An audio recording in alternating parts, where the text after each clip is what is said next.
A continuación escucharemos al apóstol Sergio Cabello de Venezuela. Bendiciones para todos. Le habla, como siempre, su pastor y amigo Sergio Cabello, para en esta oportunidad llevar una enseñanza corta en cuanto a tiempo, pero grande en significado. Hoy quiero hablar de lo que nos enseña la Biblia, que no debemos convertirnos en jueces, que Dios es el que juzga y que a su tiempo juzgará todas las cosas y a todas las personas.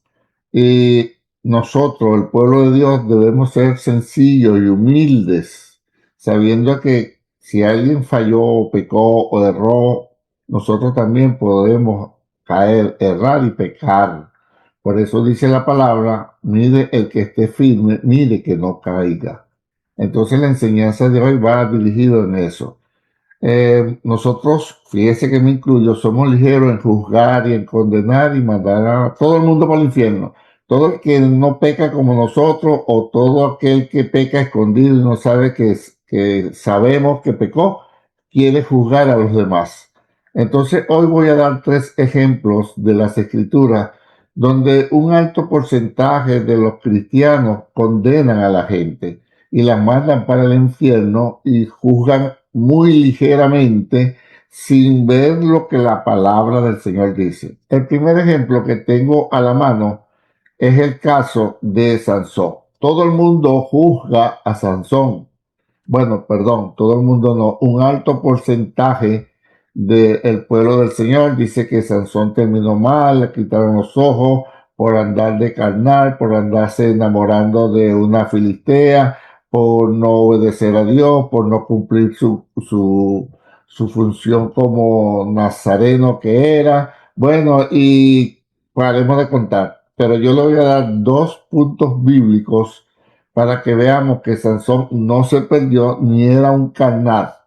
El primer punto lo encontramos en Hebreos capítulo 11, donde todos sabemos que lo que aparecen ahí es en forma positiva, que habla que tenían fe en Dios. Y Sansón aparece en la carta a los hebreos, en el capítulo 11, como lo que denominamos un héroe de la fe. Es decir, que Dios consideró a Sansón un hombre de fe hasta el punto que inspiró al escritor de Hebreos a incluir a Sansón en ese capítulo 11. Ya por ahí deberíamos quedarnos quietos, ¿verdad? Oiga, yo siempre he dicho, yo sé que si hubiese estado en los tiempos de Sansón, a mí no me hubiesen escogido y mucho menos yo hubiese aparecido en la carta de los Hebreos en el capítulo 11. ¿Se da cuenta? En cambio, a Sansón sí lo tomaron Dios para ser juez de Israel, creo que por más de 20 años, y aparece en el capítulo 11 como un hombre de fe. Pero aparte de eso, hay otro versículo que yo quiero darle a entender. Cuando Sansón se estaba enamorando de Dalila y quería esa mujer filistea, oiga, era plan de Dios. Dios estaba detrás de ese enamoramiento de Sansón. Dios andaba buscando ocasión. Dios no es que permite el pecado ni alienta a nadie a pecar, sino que Dios sabe las situaciones y Sansón no lo sabía, que ese enamoramiento estaba en los planes del Señor para que Dios pudiera obrar juicio. Mire lo que dice, le voy a compartir aquí la pantalla, en el pasaje de Jueces. Mire lo que dice Jueces, capítulo 14, verso 4. Se lo leo. Dice así: sus padres no sabían que era el Señor quien había dispuesto que todo esto fuera así, pues estaba buscando la ocasión de atacar a los filisteos que en aquella época dominaban Israel. El contexto es que cuando Sansón le dice a sus padres, yo quiero que ustedes vayan y me pidan a esa muchacha porque me gusta y quiero casarme con ella, ellos le dijeron, ¿y acaso no hay mujer entre tus hermanos, no hay mujer en el pueblo de Israel para que tú tengas que ir a los filisteos a buscar mujer? Y entonces, eso está en el capítulo 14, versos 2 y 3, pero en el 4 dice, sus padres no sabían que era el Señor quien había dispuesto, oiga bien, dispuesto que todo esto fuera así. O sea, no era plan de Sansón, no era porque Sansón lo quería, era que Dios lo había dispuesto que Sansón se enamorara de Dalila. ¿Por qué? Pues estaba buscando la ocasión de atacar a los filisteos que en aquella época dominaban Israel. Sabía Dios lo que iban a hacer los filisteos con la novia de Sansón y sabía que Sansón iba con la fuerza que le daba el Espíritu de Dios. En aquel entonces iba a ir contra los filisteos y le iba a hacer oposición. Se da cuenta entonces que no podemos nosotros seguir diciendo que Sansón era una persona carnal, que Sansón era una persona mundana, que Sansón andaba en yugo desigual. O sea, queremos evitar todo esto y eso no lo evitamos leyendo la escritura. Ya tenemos el caso de Sansón, ¿verdad? Qué bueno que ya podemos entender que Dios estaba ahí. Entonces no sigamos diciendo que Sansón era mundano, que Sansón no era de Dios, que Sansón era un carnal. Primero porque ya les dije que aparece en el capítulo 11 de la carta a los hebreos, donde todos los que están ahí eran hombres de fe y así lo consideró Dios. Y segundo, ya le hemos dicho que en Jueces capítulo 14, verso 4, aparece diciendo que era plan de Dios, que Dios lo había dispuesto así, para que Sansón se enamorara de Dalila. Tenemos otro caso que también se lo voy a compartir, que es el caso de, oiga, Saúl. Todo el mundo habla, bueno, todo el mundo no, perdón. Mucha gente cristiana del pueblo de Dios habla mal de Saúl, que Saúl se perdió, que Saúl quien lo mandó a desobedecer, que Saúl está en el infierno, que Saúl esto, que Saúl aquello. Y resulta que la Biblia enseña otra cosa. Lo que pasa es que nosotros, alguien dijo que Saúl se perdió porque desobedeció y ya está para el infierno y por ahí nos fuimos todos porque lo dijo fulano de tal. No, señor. Oiga, lo que Saúl perdió fue su reinado acá y que perdió que su descendencia, sus hijos tomaran luego el trono de Israel. Eso fue lo que perdió Saúl por su desobediencia. Pero los demás, Saúl está en la presencia de Dios, donde esté por allá. En un lado bueno está, no vamos a entrar en discusión eso. Y vamos a demostrárselo por la escritura. Pastor, demuéstreme eso por la escritura. Bueno, eso es lo que voy a tratar ahorita, de demostrárselo por las escrituras. Y lo pongo en contexto. Cuando Saúl Dios no le habló por ningún lado, ni por sueños, ni por profecía, ni por Urim, ni Tumim. Ya Samuel había muerto, todos sabemos eso. Entonces él se desesperó y dijo, búsquenme alguien que hable con los muertos, que yo quiero hablar con Samuel. Y en su desesperación, ahí pecó, ciertamente pecó, buscaron una adivina de Endor, que Endor era una tierra, un lugar, un sitio, y que ella es una medium y trae a los espíritus de los muertos. Entonces, Saúl, en su desesperación, va a hablar con la adivina de Endor y primero va bajo engaño, disfrazado, pero después la adivina se da cuenta que es Saúl y dice, tú me engañaste, tú me... ay, no, yo tengo miedo. Y Saúl le dijo, no, no, no te voy a hacer nada malo, no te voy a mandar a matar. Hazme subir a Samuel. Y oiga bien, la bruja o la divina no tuvo tiempo de invocar, de hacer sus ritos, de hacer sus rezos, de hacer lo que usted, usted sabe de más que yo de eso. No tuvo tiempo, sino que apareció Samuel. Pastor, ¿por qué usted dice que es Samuel? Oiga, yo le voy a decir por qué yo digo que es Samuel. Primero, la adivina del Dor nos dijo que era Samuel. Segundo, Saúl no dijo que era Samuel. Tercero, la persona que se manifestó, que subió, que se apareció ahí, tampoco dijo yo soy Samuel. Quien dijo 4 veces, oiga bien, 4 veces que era Samuel es el escritor de Primera de Samuel. Oiga, y sabemos que ese escrito fue inspirado por Dios. Le repito, la divina de Endor no dijo, ahí viene Samuel. Saúl no dijo, este es Samuel. No. El mismo Samuel no dijo, yo soy Samuel. No, el que dijo y 4 veces que era Samuel es el escritor el escritor de primera de Samuel. Por eso es que yo lo que estoy es repitiendo lo que el escritor de Primera de Samuel escribió. Si usted quiere decir que un demonio, bueno, si algunos días Dios le pregunta por qué usted dijo que era un demonio, usted no va a tener, sino que si está pasaje fuera de la escritura, no invocará a los muertos y esto y aquello y lo otro. Pero si me preguntan a mí, Sergio, ¿por qué tú decías que era Samuel? Yo simplemente voy a decir porque el escritor de Primera de Samuel 4 veces dijo que era Samuel. ¿Se da cuenta? Entonces, si el escritor habla de Samuel, de Primera de Samuel, dijo que ese era Samuel, el profeta Samuel, yo digo que era el profeta Samuel. Demuéstrenlo por la Biblia, pastor, se lo demuestro. Mire lo que dice Primera de Samuel, capítulo 28, verso 15. Dice así, y el 16. Dice así el 15. Y Samuel dijo a Saúl, se da cuenta que el que está escribiendo primera de Samuel es el que está diciendo que ese es Samuel. Entonces dice, y Samuel dijo a Saúl, ¿por qué me has inquietado haciéndome venir? Samuel. Y mira lo que sigue diciendo. Y Saúl respondió, estoy muy angustiado, pues los filisteos pelean contra mí y Dios se ha apartado de mí y no me responde más ni por medio de profeta ni por sueño. Por eso te he llamado para que me declares qué tengo que hacer.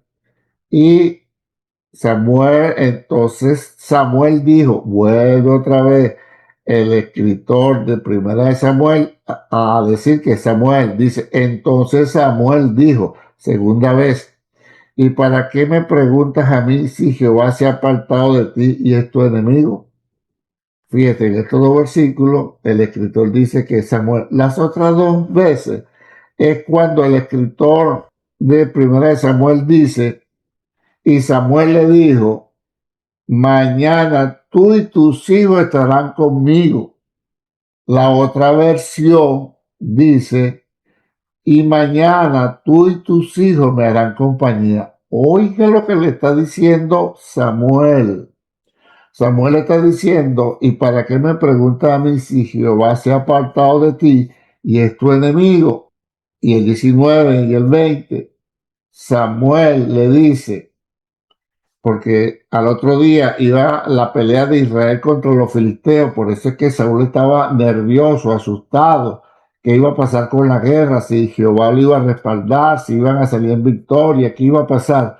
Y entonces, como al otro día era la guerra, Samuel le dice, y mañana tú y tus hijos estarán conmigo. La otra versión, como le dije, dice, y mañana tú y tus hijos me harán compañía.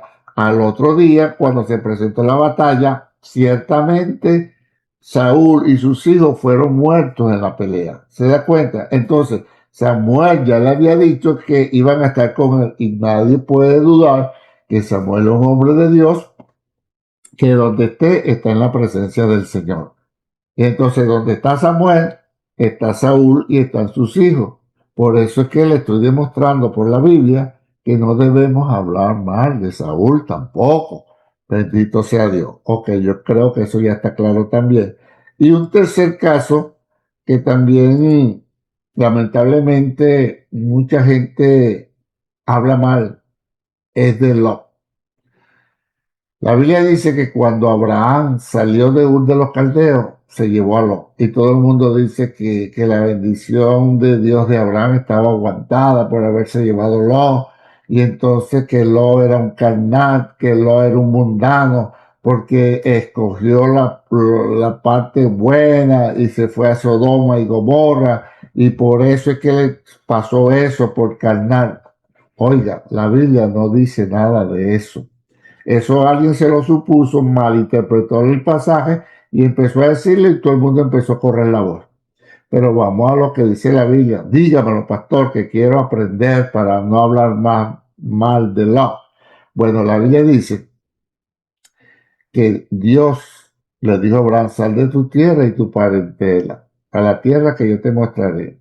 Como Lot estaba huérfano de padre, y porque su padre había muerto, su padre Arán había muerto en Ur de los Caldeos, no se habla de su madre, es decir, Lot era sobrino de Abraham, Abraham se lo llevó y Abraham salió y llegó a Canaán juntamente con Lot, prácticamente un hijo.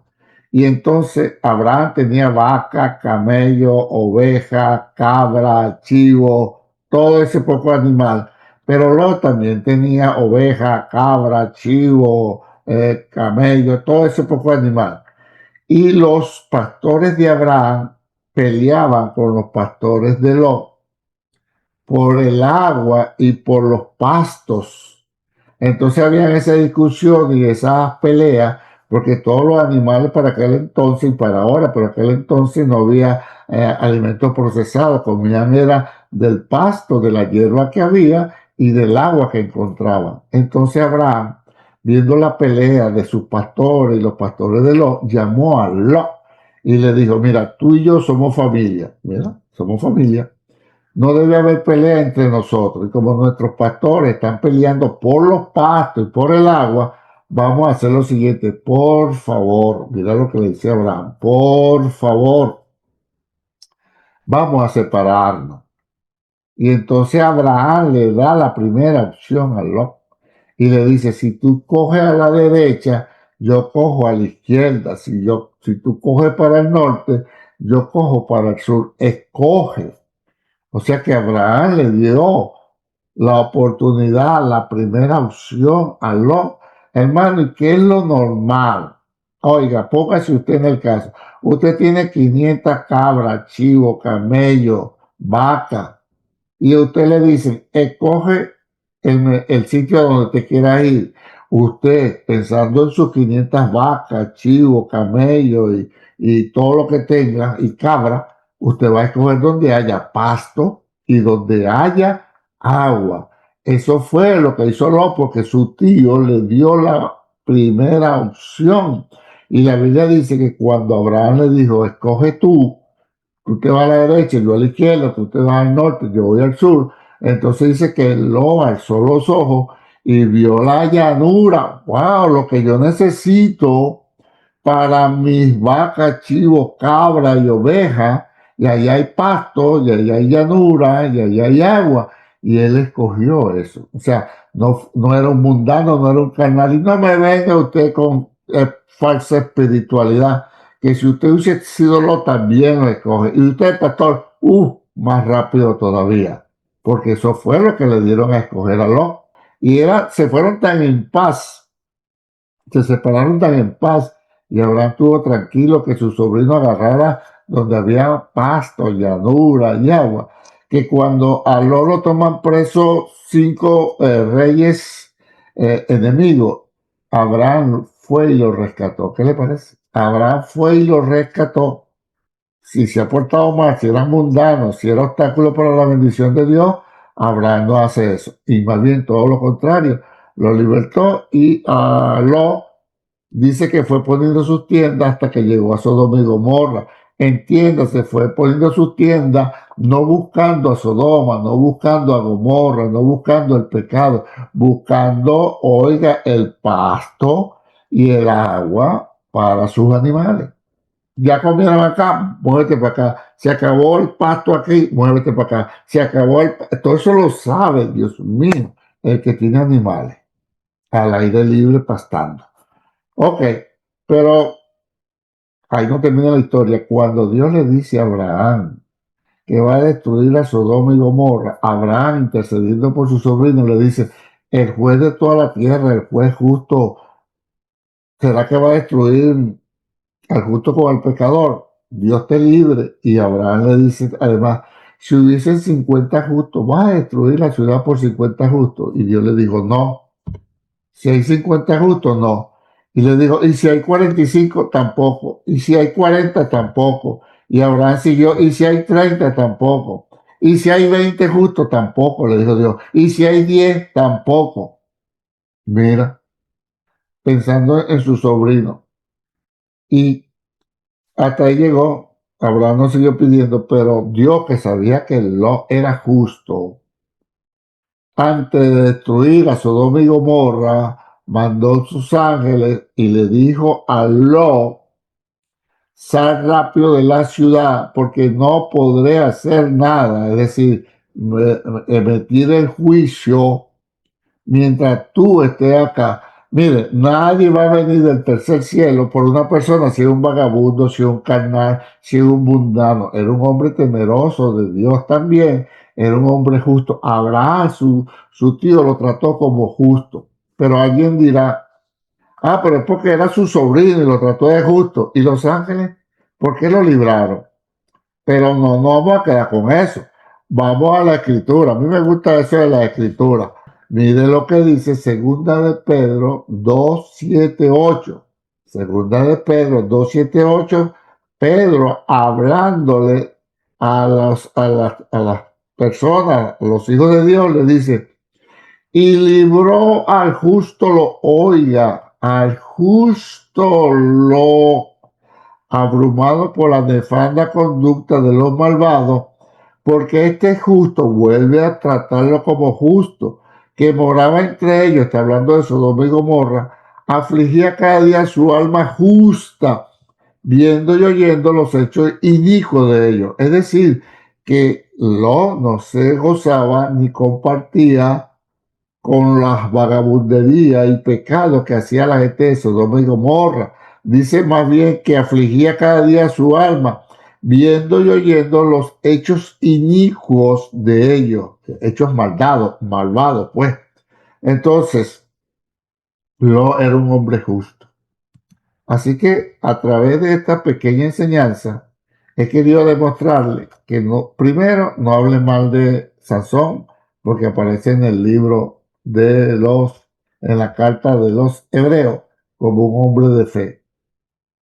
No hable mal de Saúl, porque Saúl está con Samuel. Él lo que perdió fue el reinado y la dinastía de sus hijos, el derecho a reinar. Y no hable mal de Lot, porque Pedro y Abraham lo consideran justo y Dios lo libró diciendo: no puedo hacer nada hasta que tú no salgas de Sodoma y Gomorra. Enseñanza para nosotros: dejémonos, me incluyo, de hablar mal de la gente. Vamos a hablar bendición, vida eterna, salud, que nuestras palabras sean para edificación, para exhortación y para consuelo. Y Dios no nos llamó a emitir juicio de nadie, más bien orar por los que caen, porque el que te firme, mire que no caiga. Bueno, que Dios le bendiga, que Dios le guarde. Le habló su pastor y amigo Sergio Cabello. Si se quiere conectar conmigo, puede hacerlo a través de mi correo electrónico Sergio Cabello 50, eso es número 50, @hotmail.com. Si desea dejar un comentario, respetuosamente, así mismo se lo vamos a responder. Que Dios le bendiga, que Dios le guarde. Paz, salud y bendiciones. Y será hasta la próxima entrega. Bendiciones para todos.